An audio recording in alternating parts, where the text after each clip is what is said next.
Hey everybody, sorry it's kind of late for this post. Things came up and I just now got to it.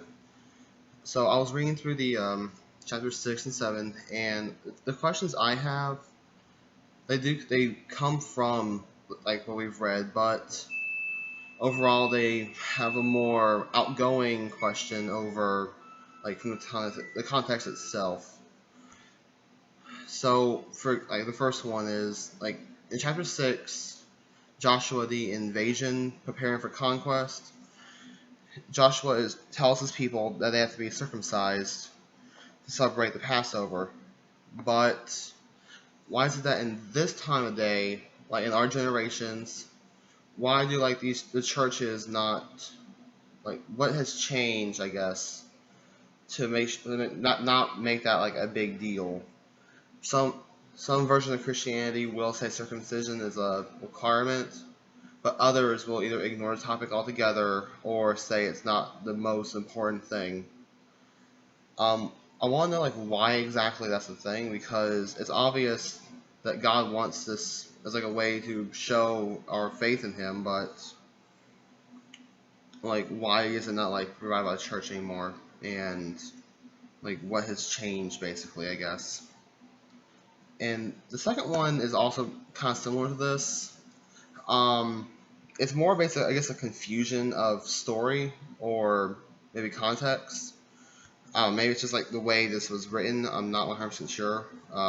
So if you can like fix that, maybe or like explain this would be a great thing because I'm a little confused.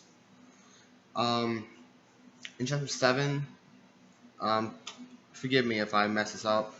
Nahum, the downfall of Nineveh. Nahum is the oracle for against Nineveh, but so why is it that it's obvious that there is a downfall for Nineveh, where to like God has decided like it will be over. It's time for Assyria like to fall. Like you get the situation is like basically it was obvious that it fell, and because God said it would. So why is it that Noah was sent to Nineveh to fix it if God originally had decided for it to not become a part of his people, I suppose. Like I don't know that section of the Bible enough to I guess explore like to find that. And since like Nineveh was like a kind of a thing that I like saw a bunch, we never got into like the backstory between these two times.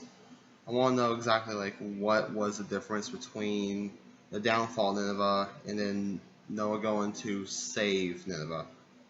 If that makes sense.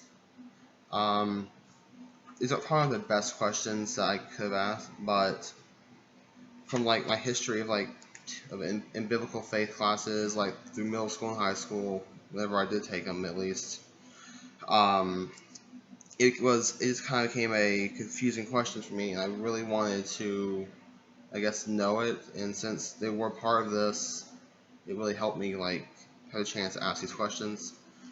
So if you can like, if I mean like, I guess get back to it whenever to, like answer these questions. If you can, it'd be great. Um, again, I'm sorry how late this is. Things came up and it just wasn't good. But thanks in advance, and I'll see y'all after fall break.